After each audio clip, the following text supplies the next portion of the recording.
Most of us think we have a problem in our life unless we have something that's a bigger problem to contrast it with. And when you see this story and you walk through their exact life experience of the course of these 2 years, the year that we work with them is 30 days, but you see the course of what's happened to them by finding out what's happened a year later, you begin to understand that it doesn't matter what happens in your life, you are more than any moment. There's no challenge you can't face and overcome.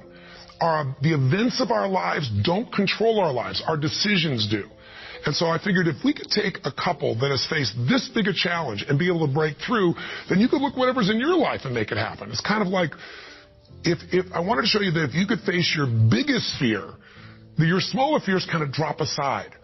It's like, what's your biggest fear? Today, one of the biggest fears so many people in North America and around the world, the Western world, are facing is losing their job.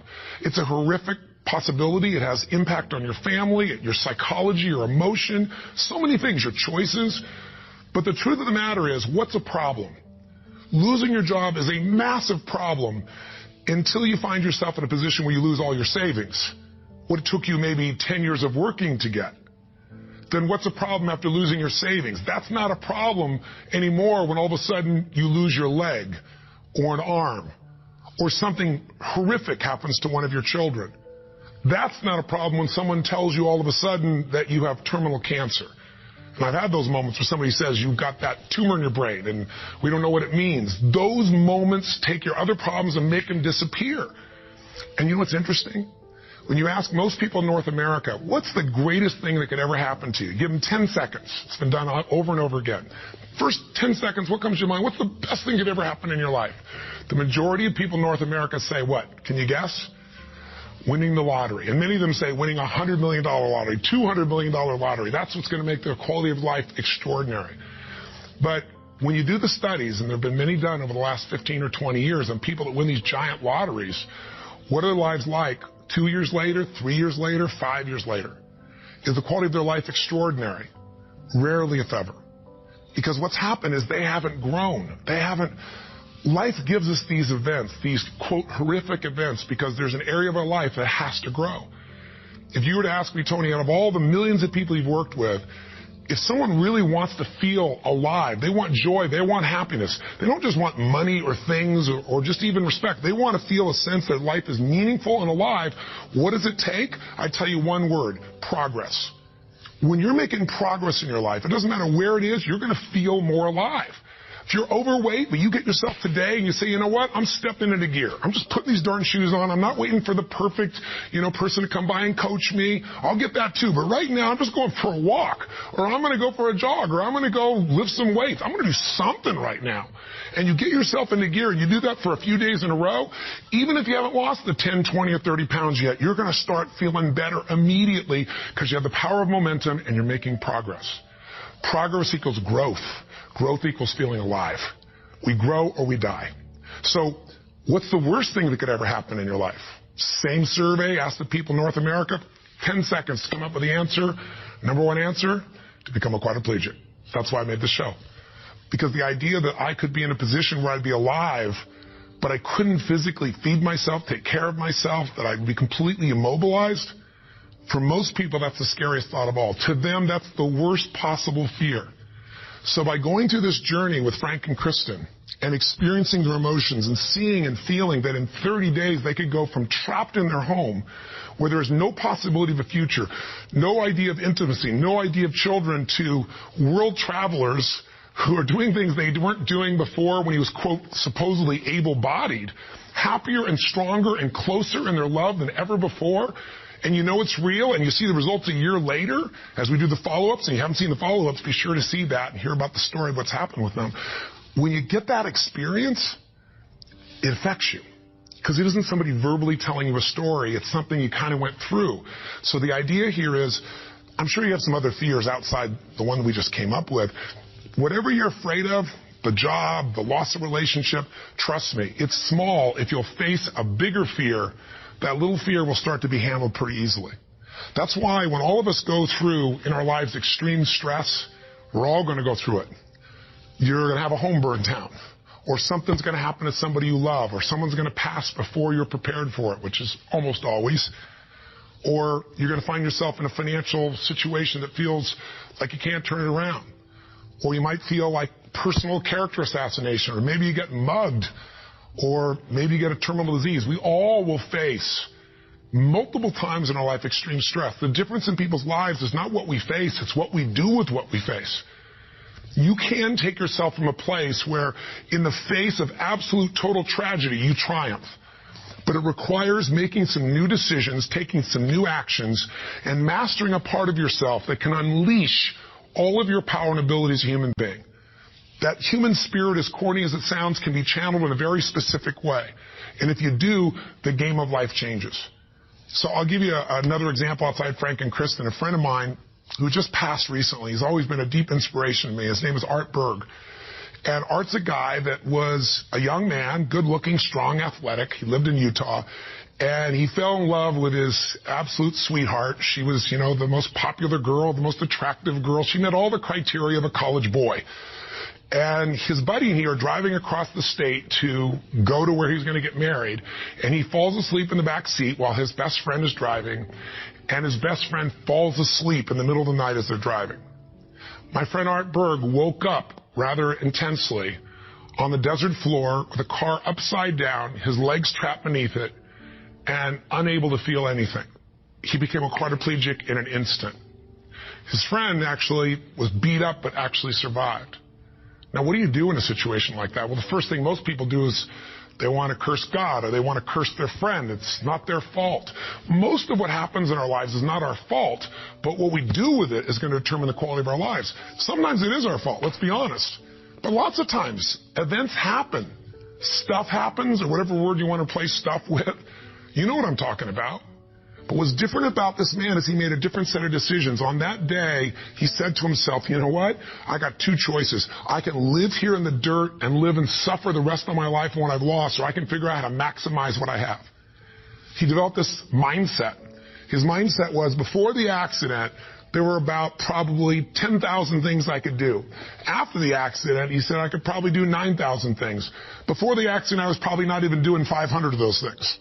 I'm going to do more while I am now. And he did. He became an entrepreneur, started his own bookstore, and became very successful. He married the same childhood sweetheart because this man was so inspirational to be around. It didn't matter what he was in a chair. She loved him. He had 2 children, one of the greatest gifts of life. And he did all kinds of crazy things. He'd scuba dive. His friends would put him in a suit and tie a set of weights to him. He'd drop to the bottom. And they'd drag him along the bottom. That was his idea of scuba diving. He was an incredible human being, and he lived an incredibly full life filled with joy. The worst thing ever happened to you, be a quadriplegic. The best thing, win a lottery and feel like everybody wants something from you and you didn't earn it.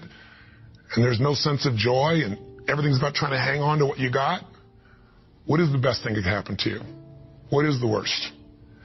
The worst is not to take control of the force that controls your life. And that force is human emotion. I want you to think about this and answer a question for me if you would. What really changed Frank and Kristen's quality of life? What changed them? You can see the change. You can see it even more a year later that it's continued to happen. What made the change possible? Did you get it? Did you see it? The answer is simple. We changed the emotional pattern that was controlling their life. And you and I have emotional patterns that are controlling us right now. Whether we're aware of it consciously or not doesn't matter. It's the force that is shaping you. It's shaping your relationship. It's shaping your finances. It's shaping your career. It's shaping the amount of joy or unhappiness or suffering or excitement you have right now in this moment. But it's an invisible force most of us never take a look at. You might want to take a look at it right now through the eyes of what we did with Frank and Kristen. Now, what was the emotional pattern that was dominating them at the beginning of the show? You could feel it, couldn't you? And there was this feeling of death, that there was no future. Probably the most common belief system in people in North America and now in Europe. 60% of Americans now believe that the future is going to be worse than the past for themselves and for their kids. 70% of Germans and Europeans, I think it's 80% according to the Pew study recently in France. Around the world, we're starting to believe that circumstances control who we are. Don't get me wrong, circumstances play a huge impact. Events play a huge impact on your life, but they're not the ultimate determining factor. The force of human spirit or emotion is it.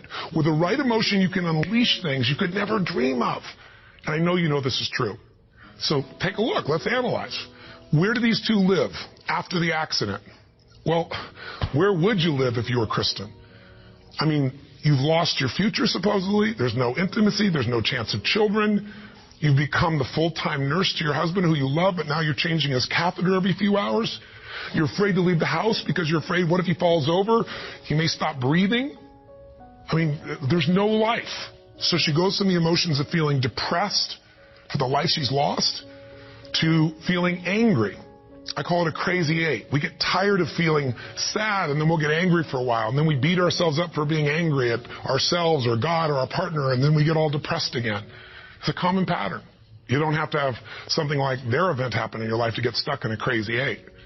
But interestingly enough, she's living in that place, and now what's Frank doing? Frank wants to help his wife, but he's got a limitation we got to break through. He's got a belief. All breakthroughs start with a change in your beliefs. Because once you believe how something is, that means you're certain that's how it is. If you're certain it can't change, you're right, it can't. I can't convince you. No one else can convince you. And Frank's thinking, I'm helpless, and I've harmed my wife. And he's living with the emotions of guilt and sadness and depression. And when he's tired of that, he gets completely overwhelmed because he says, if I just would have not jumped in, or if I would have jumped in a different spot, or a million other things that they were different, then I wouldn't have destroyed my wife's life.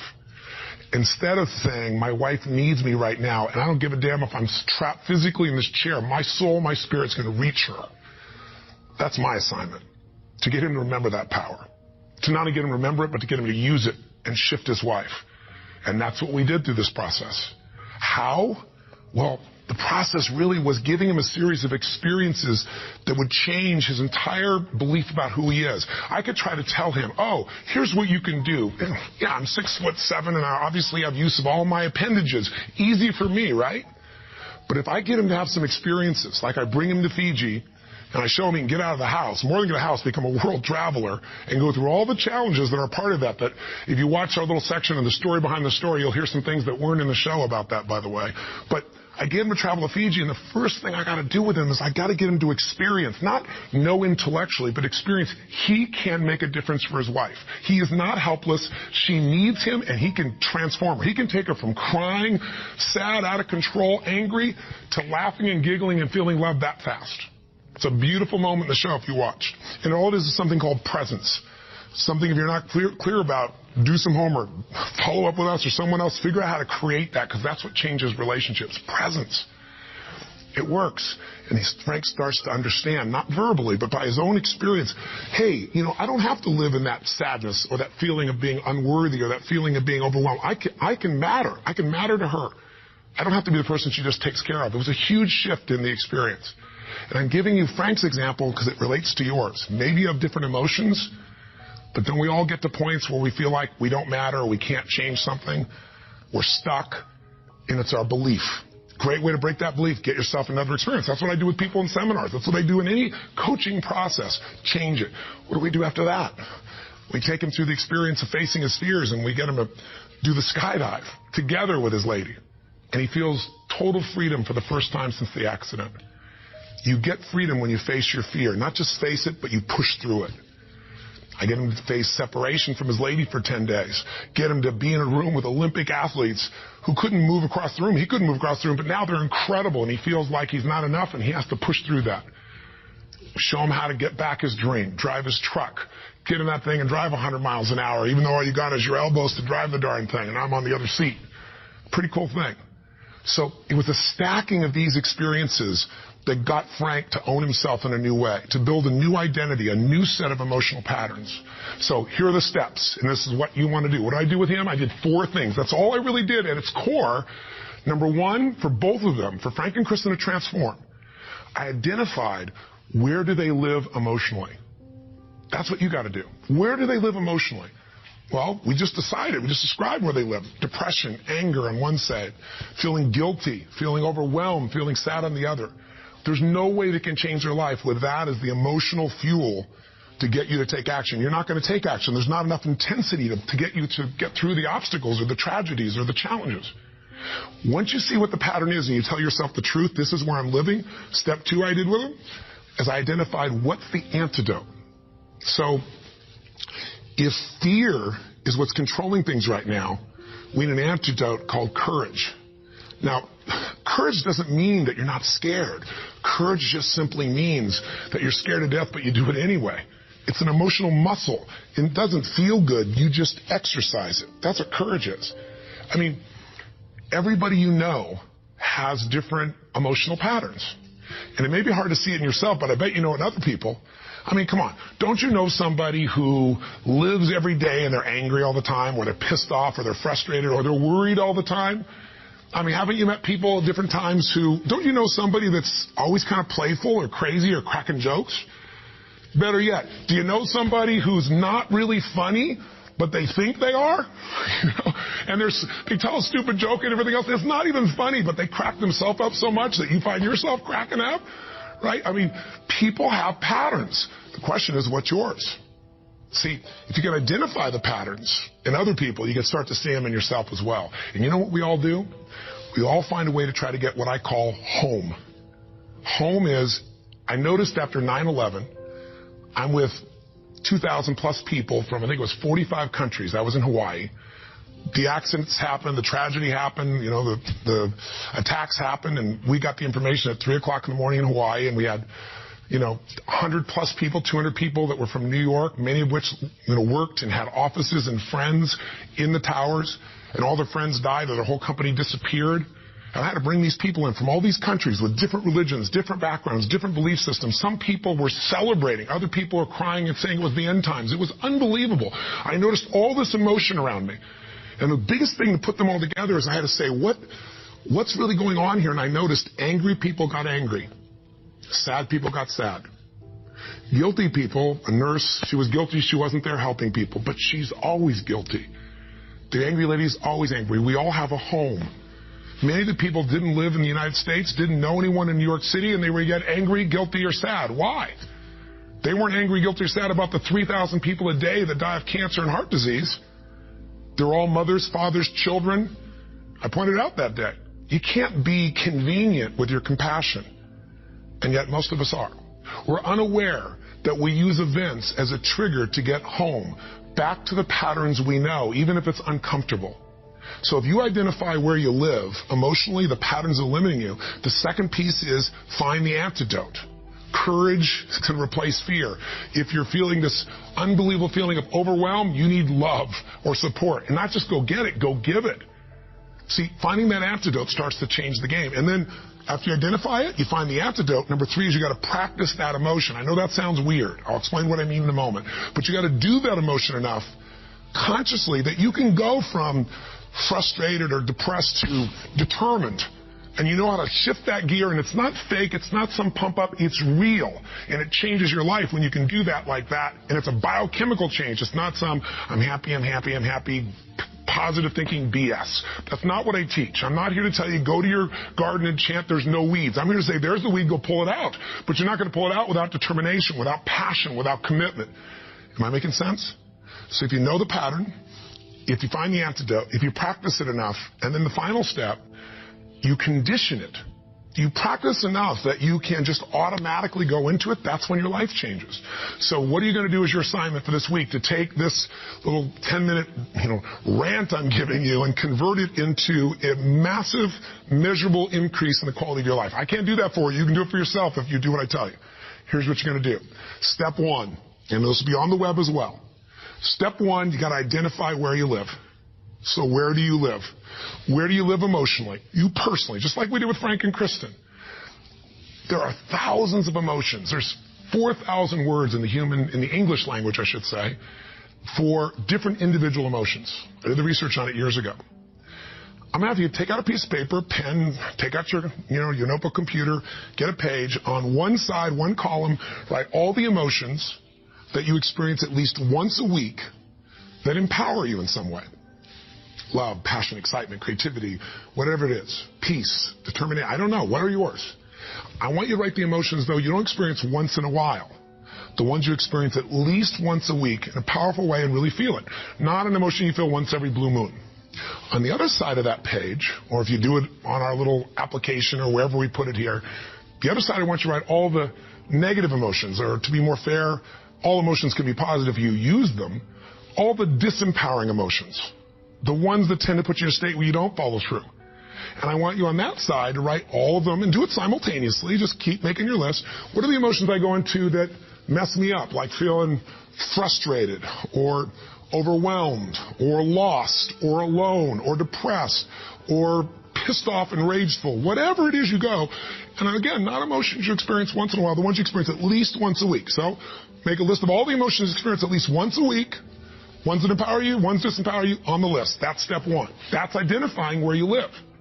And circle the top two out of the whole list that you experience most often that are empowering, and the top two you experience most often that are disempowering. That'll be step one. Now, I'm trying to explain it to you here. It will be right in front of you as well, so if you forget what I'm saying, it's going to be on the little checklist. But I want you to know what I mean. Step two, let's identify the solution. So you look at your list, and you see on the disempowering list, I got sadness and depression, or I got feeling lonely, or I've got feeling rage and anger, or I got feeling fear. What emotional state would you like to feel in that situation that would change your life? If it's fear, maybe it's courage. Again, courage doesn't mean it's easy, doesn't mean you feel, confident. It just means you're going to do it anyway. Maybe it's determination. Maybe instead of feeling alone, you feel loving and you go give to somebody else. What's the antidote? What's an emotional pattern that if you live that, it would change the game? Is it faith? Is it passion? Is it courage? Is it playfulness? You're taking things just too damn seriously. You've forgotten perspective. Go watch the show again. See if you really have a problem. See if your problems are as challenging as the people you just saw who transformed their tragedy into something tremendous, something beautiful, something magnificent, something meaningful, something that can even help other people that are watching. That's the beauty. So that's the second step. What's the antidote? Come up with your antidote emotion. Step three is you got to practice that emotion. Now, I know that sounds silly, stupid, kind of weird. But if you came to a seminar with me, you'd see, 3,000, 10,000 people. And we do this, and we condition that a new emotion till you can shift gears. Have you ever heard about the fire walk? It's not about the fire walk. I do skydiving, all kinds of crazy stuff. It's a metaphor for how do I go from afraid, the fire's metaphor for whatever you don't follow through on your life, whatever holds you back, to snapping and going to a state of mind where I just move through. It's not this big mind over matter thing. It's mind over emotion. It's shifting. And when you learn how to go from scared to determined in action, what can't you do in your life? So we show you how to do that. But for right now, I'll give you just a quick example. Understand that emotion is really created by motion, by the way you use your body. So quick example, real quick.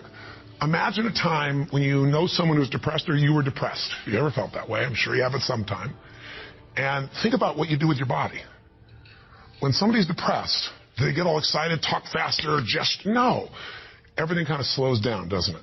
What happens to your shoulders? They drop. Where's your head when you're depressed? Drops.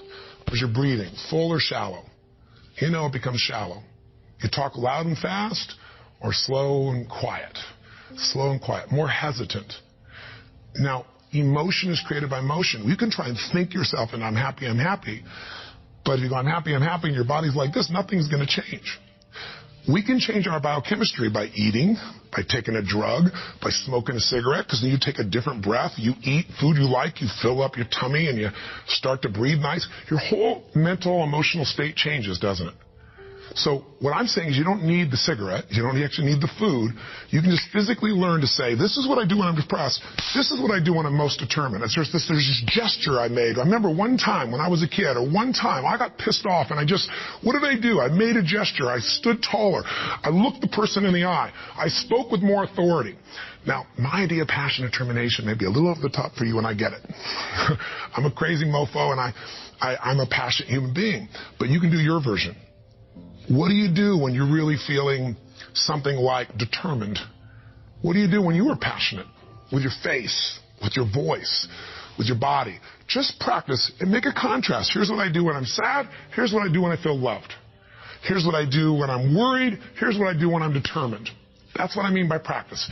And I'd love to have you in an event, but I'm trying to give this to you so you can do it right now, and you can.